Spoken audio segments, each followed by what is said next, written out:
Hey Leo, Sun, Moon, Rising, and Venus. This is your general tarot reading for December. Because this is a general reading, it may not resonate with everyone in the Leo collective. You can always check out your moon and rising sign videos. Sometimes they resonate better. I've already shuffled the deck, asked Spirit for insight, so let's get right to it. The first card I draw will talk about your present situation, also known as your present energy. And we have the Page of Swords. You're likely in a phase where you're thinking a lot, maybe questioning things, seeking truth, or analyzing situations carefully. This card shows up when the mind is sharp and there's a drive to learn or understand something deeper. You might be investigating, communicating, or strategizing. You might be learning something important or preparing to speak your mind. Just make sure your energy is focused and your words are thoughtful, not reactive. Okay, let's see what your challenge is for December. We have the Ten of Pentacles. This card typically represents long-term stability, wealth, family legacy, and tradition, but in the challenge spot, it signals some tension or obstacle around those themes.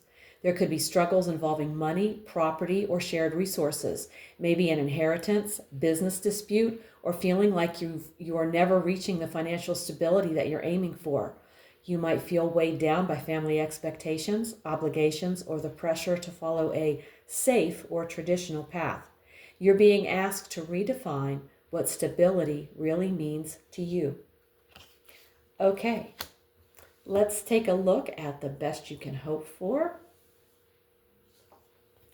We have the Queen of Pentacles, following on the heels of your challenge with the Ten of Pentacles.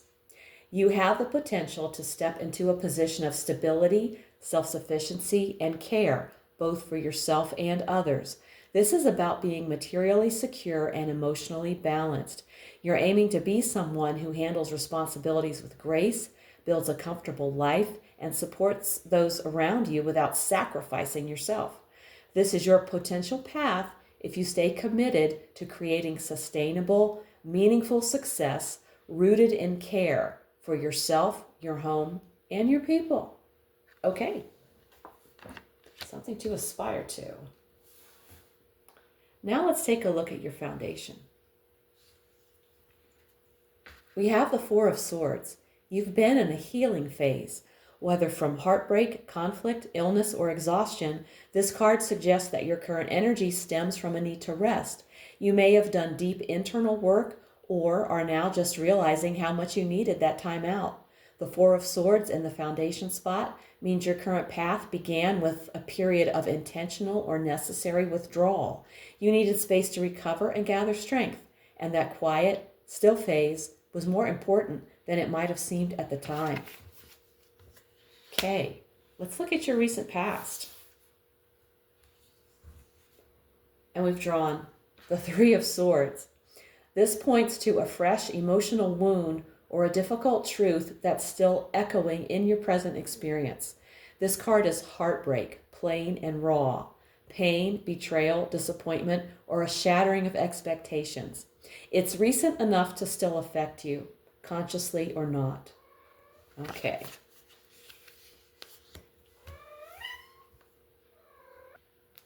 Those funny noises you were hearing, that's my cat wanting my attention, but I have work to do here. Okay, so now we're going to take a look at the near future. We have the Queen of Swords. You're about to enter a situation where clear thinking, boundaries, and truth-telling will be essential. Whether it's a conversation, decision, or realization, you'll need to lead with your head, not your heart. You're likely going to need to protect your time, energy, or space. This could involve cutting ties, enforcing rules, or simply choosing not to engage in drama. You'll need to think clearly, speak truthfully, and act with integrity, even if it's not easy.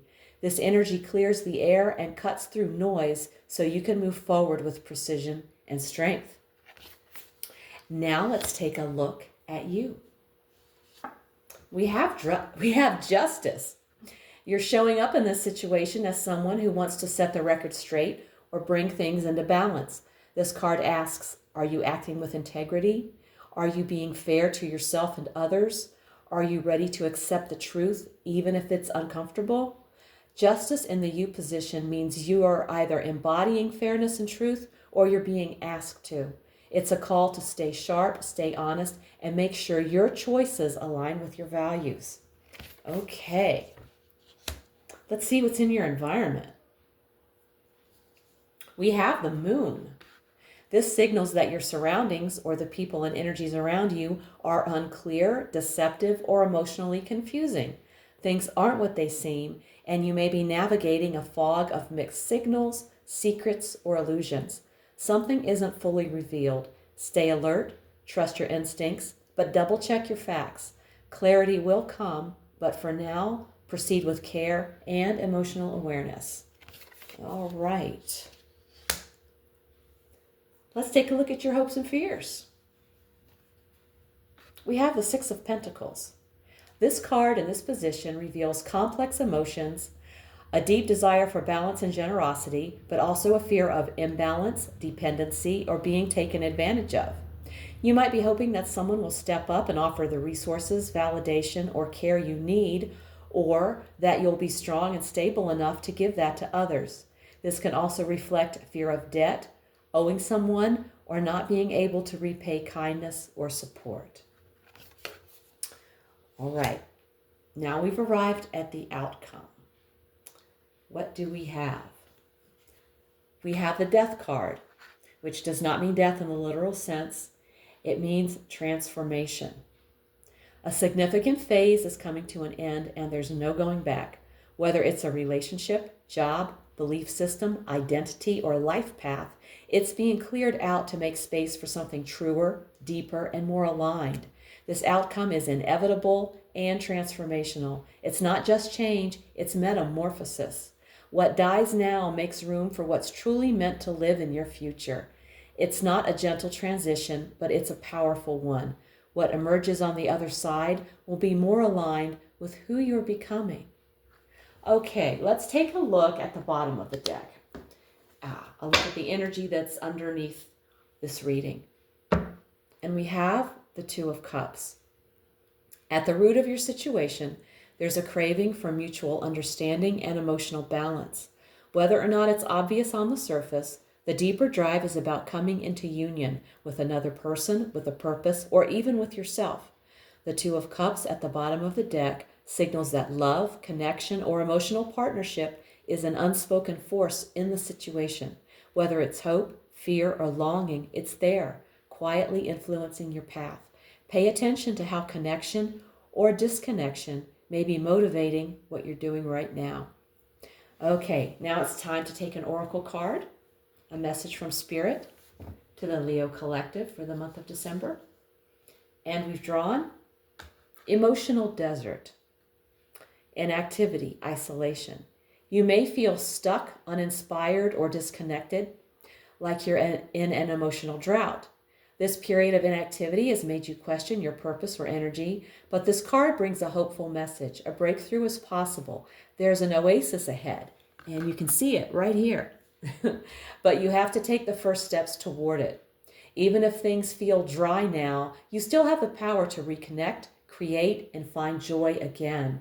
There is an affirmation with this card, and it is, I am a vital force in the universe. I have the power to create great value in my life and in the world.